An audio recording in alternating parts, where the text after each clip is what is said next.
There's a strange discomfort people feel when the word evolution is used in the context of beliefs. It implies movement, change, progress, or decay, depending on where you stand. But if you strip the term of its emotional weight, all it really means is adaptation across time, not always upward, just forward. So when we ask whether atheism is the next step in human evolution, we're really asking, is humanity ready to let go of its gods? It's not a question about individual intelligence. People across all IQ levels believe or disbelieve for all kinds of reasons. But it is a question about collective maturity, about whether a species that once needed fire to survive now needs something else entirely to grow. Religion was not always optional. In early civilizations, belief was tied directly to identity, to law, to survival. Disobedience wasn't heresy, it was rebellion against the tribe. So belief wasn't just belief, it was obedience, belonging, insurance, a way to structure fear and assign meaning to chaos. In that context, religion made sense. But we don't live in that context anymore. When a child is afraid of the dark, we don't criticize them, we comfort them. And when they grow up, they don't need monsters under the bed to explain every strange sound. They start looking for the actual causes: pipes, wind, an animal. Evolution doesn't require that the dark disappear. It just demands we respond to it differently. Religion is the child's version of understanding reality. It was never designed to explain the universe in a way that stands up to scrutiny. Its goal was to simplify, not to understand, to offer certainty, not truth. That's why it collapses under pressure when you ask too many questions. That's not a flaw, that's its function. But if human civilization is maturing, if our access to knowledge is expanding exponentially, then we should expect that the belief systems rooted in tribal fear would become less useful. Not immediately, not everywhere, but gradually, like molting skin, like the appendix. Atheism isn't about having all the answers. It's about not pretending to have them. That alone is a leap, because pretending is comfortable. Pretending is profitable. Pretending creates community, and people will go to great lengths to protect the illusion that they know why they exist. That's why belief systems have to be so heavily guarded. That's why questioning them is dangerous, not because they're true, but because they're fragile. And anything that needs to be protected from questions isn't truth. It's a story. The evolutionary question is not about moral superiority, it's about adaptability. If survival in the 21st century and beyond depends less on superstition and more on critical thinking, empathy, and open inquiry, then belief systems that discourage those things are maladaptive. They aren't neutral, they're obstacles. Look at the data.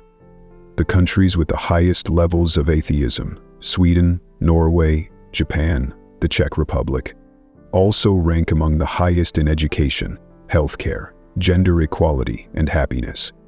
These aren't perfect societies, but the correlation isn't accidental. When people stop relying on supernatural intervention, they tend to start investing in actual solutions. That doesn't mean religion disappears. It means it stops being the default. It stops being protected from critique. It loses its sacred immunity, and that changes everything. Because once belief becomes optional, it starts to compete in the marketplace of ideas. And it turns out that when people are free to choose, without coercion, many simply stop choosing gods, not out of rebellion, but out of clarity. The question then becomes, why is that clarity still so rare? It's not just tradition, it's trauma. Religion is often stitched into people's identities through guilt, fear, and shame. It's reinforced at the exact moments people are most vulnerable: death, illness, despair. So abandoning it doesn't feel like discarding a belief. It feels like betrayal, like rootlessness, like standing naked in a universe that never asked you to exist. But that discomfort is necessary. Evolution always requires a kind of death. Not physical death, but the death of assumptions, the death of certainty, the death of inherited answers. That's why atheism feels harsh to some, because it doesn't offer replacements. It doesn't give you a warm story. It doesn't hand you a script. It tells you there may be no higher plan, and you have to make meaning anyway, not because someone tells you what matters, but because you decide. That's not nihilism. That's autonomy. And autonomy is hard. It demands responsibility. It means you can't blame fate or karma or a god when life collapses. But it also means you get to own your values, your choices, your mind. If that's not evolution, what is? To believe that atheism is the next step isn't to say it will replace all religion overnight. It's to say that as humanity faces increasingly global challenges, climate collapse, artificial intelligence, pandemics, nuclear risk, solutions rooted in ancient mythologies won't scale. What will scale is reason, collaboration, secular ethics, evidence-based thinking. The story of evolution isn't just physical. It's intellectual, it's psychological. And at some point we outgrow the fairy tales, not because we hate them, but because they stop helping. Atheism isn't the final form of thought. It's just a cleaner slate, a refusal to fill the gaps with gods, a commitment to live without pretending. That's a terrifying freedom, but also a powerful one. And power, when rooted in awareness rather than delusion, has always been what drives us forward. There's a pattern you see when you zoom out far enough. Human history isn't just about tools or territory. It's about perception, about how we see ourselves in the universe. In ancient times, everything was alive with spirits. Mountains had moods, rivers had intentions. Then came pantheons, then monotheism. Each shift condensed the divine into fewer and fewer gods until eventually it disappeared altogether from some people's worldview. That's not regression, that's refinement.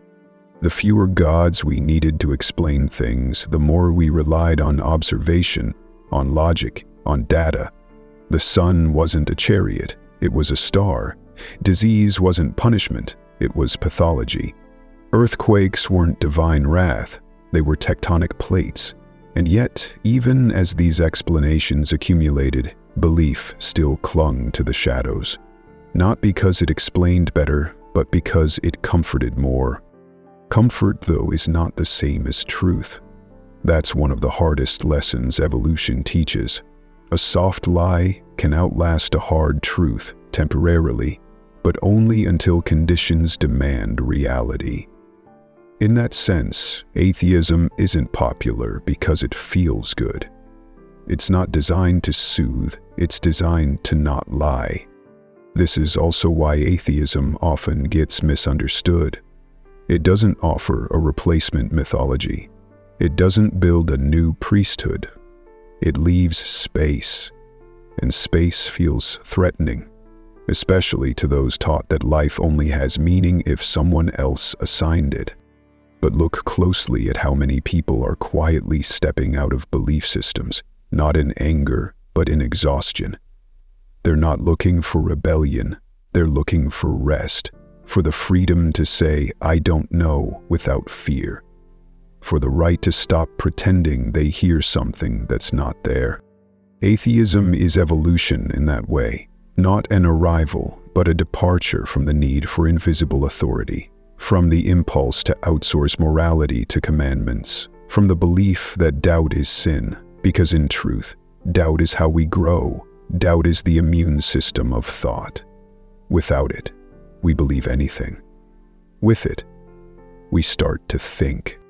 Look at children raised without religious frameworks. Studies show they tend to score higher on moral reasoning, not because they lack values, but because they have to build them. They aren't told, "This is good because God said so." They have to ask, "Who does this help? Who does this hurt? Why do I think this matters?" That kind of thinking builds internal scaffolding, not just borrowed scripts. And this scaffolding matters because the challenges humanity faces now are moral, not just technical. Artificial intelligence, genetic engineering, environmental collapse. These require ethics not grounded in ancient tribes, but in universal consequence. Gods don't need to be factored into those equations. Just humans, just outcomes, just awareness. And religion struggles with awareness that evolves. The foundational texts are fixed. They can be reinterpreted, sure, but only up to a point. Beyond that, believers face either heresy or hypocrisy. This is why belief often forces people into a binary: either accept what was written by people who thought the earth was flat, or risk spiritual exile. That's not adaptability. That's intellectual paralysis. Evolution can't afford paralysis. It demands responsiveness, so the systems of thought that survive will be the ones that allow change, that embrace questions, that don't treat discomfort as danger. Atheism doesn't need dogma because it doesn't pretend to have perfect answers. It just insists on honest ones.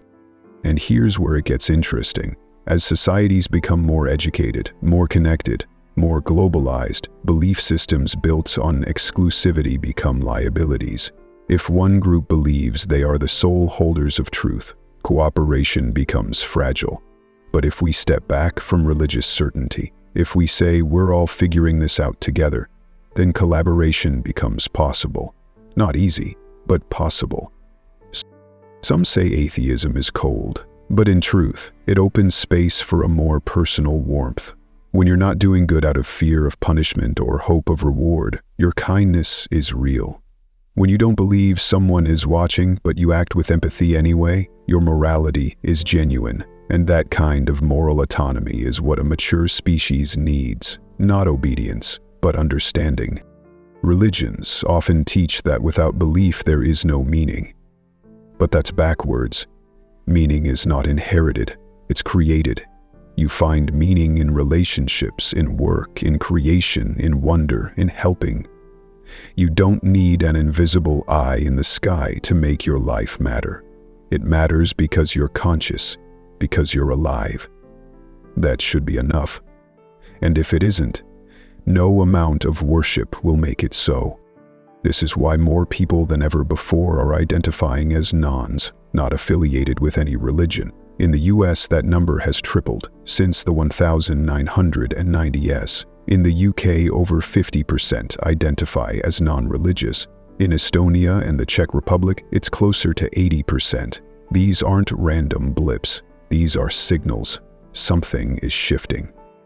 And yes, the transition is uneven. Many parts of the world still cling tightly to religion, often because the infrastructure for secular life isn't there yet, or because the social cost of disbelief is too high, or because belief is tied to national or ethnic identity.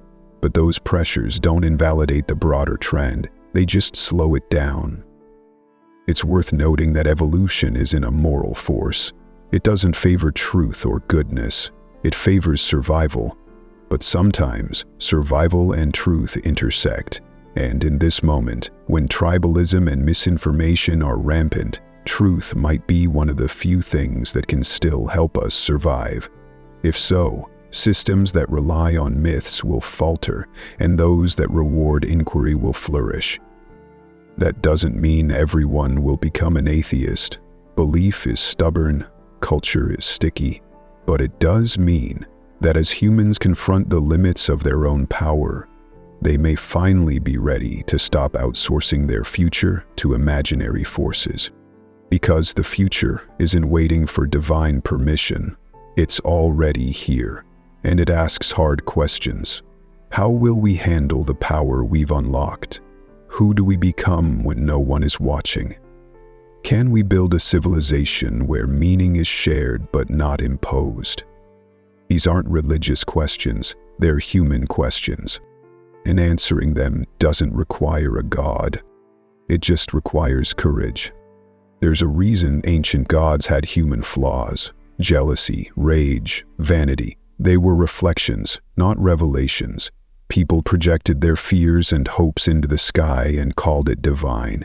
That made sense when the cosmos was a mystery and the earth felt like the center of everything. But now we know the universe doesn't orbit us. We're not the main characters, and that shift, just that basic realization, has rewritten everything. Still, part of us resists that shift. There's something comforting about believing a story where you're special, chosen, eternally watched, where the universe has a plan. But evolution doesn't work that way. It doesn't offer destiny, it only offers potential. And potential is fragile. It requires effort, it requires risk. Belief, on the other hand, offers guarantees. But those guarantees are empty. Atheism strips away those guarantees, and in doing so, forces something deeper. Responsibility, not just for yourself, but for others. If no one's watching, you become the only source of justice in the small part of the world you inhabit. If there's no afterlife, this life becomes urgent. You have to treat people well, not because of consequences, but because you understand they only get one shot to. This shift in thinking is a profound step in human development. It's not about arrogance, it's about honesty. And honesty is evolution's most underrated tool. Every scientific breakthrough was preceded by an honest question. Every social advancement came from someone saying, "What we're doing isn't working." Those statements are disruptive, they're also essential. Belief systems that don't tolerate disruption stop growing. Atheism, by its nature, must tolerate disruption because it's based on doubt. And doubt is not weakness, it's strength. It means your mind isn't locked. It means you're open to better answers, or even no answers at all. Because sometimes there aren't any. Sometimes all we have is the question. And that has to be enough. That's what maturity looks like. Evolution isn't about gaining power, it's about gaining perspective. And atheism, at its best, offers that perspective. It teaches you to see the world not as a playground for divine drama, but as a fragile ecosystem of beings trying to understand themselves. It puts humans in charge of meaning. It hands the steering wheel to the species and says, "Now what?" As a terrifying question, but it's the right one. Religion often functions as a pause button on moral progress. When slavery was justified, it was justified with scripture. When women were denied education, it was backed by holy texts. When LGBTQ people were persecuted, it was done in the name of divine order. Over time, of course, interpretations evolved. But notice, those changes didn't come from inside religion. They came from outside pressure, from people who questioned, who doubted, who refused to let morality be locked in an ancient book. Those people were pushing evolution forward, even if they didn't call it that. Even if they didn't call themselves atheists. And this is the core of it. Evolution isn't just biological, it's ethical. It's social, it's epistemological. It's the ability to say, "We were wrong, let's try again." That requires a framework where being wrong doesn't mean eternal punishment, it means growth. And religion often lacks that flexibility. Atheism, by comparison, starts with it. This is also why atheism is often quieter than belief. It doesn't need rituals, it doesn't gather in stadiums, it doesn't ask for tithe. It exists more as a default than a declaration. But don't mistake silence for absence. The absence of belief isn't a void. It's a space where thought can move freely, where values can be rebuilt from the ground up, where compassion isn't tied to reward but to reality. Because when you stop believing that suffering is part of some divine test, you start seeing it as something to solve, not to endure, not to pray away, but to understand and reduce. That's why secular societies tend to invest more in healthcare, education, and social safety nets. Not because they're more moral, but because their morality is grounded in humanism, not divine will. That's evolution. And it's not a straight line. It never is. Progress stumbles, there are regressions, extremism resurges. But the arc bends, not because of fate, but because of effort. Because more people each year realize that they don't need ancient texts to be decent. They don't need invisible judges to be kind. They don't need eternal life to find joy in a finite one. Religion once answered the questions science couldn't. Then science started answering them. Religion responded by retreating into abstraction. God is love. God is energy. God is beyond comprehension. And that's fine if it's just poetry. But if you're building your worldview on it, it becomes fog. And fog doesn't guide. It confuses. Atheism clears the fog. It says, let's stop pretending to know what we don't. Let's stop fearing what we can't control. Let's work with what we have. This body, this mind, this planet, this moment. Because that's all we've ever had. And maybe that's enough. Maybe the next step in human evolution isn't some new belief system or technological leap. Maybe it's the courage to let go of inherited illusions. Maybe it's the maturity to accept uncertainty and still choose empathy. Maybe it's the realization that the absence of gods doesn't diminish life. It reveals its true weight. When no one is coming to save you, you start building lifeboats. And in that effort, in that shared, uncertain, chaotic, beautiful effort, you find something even more powerful than faith. You find freedom.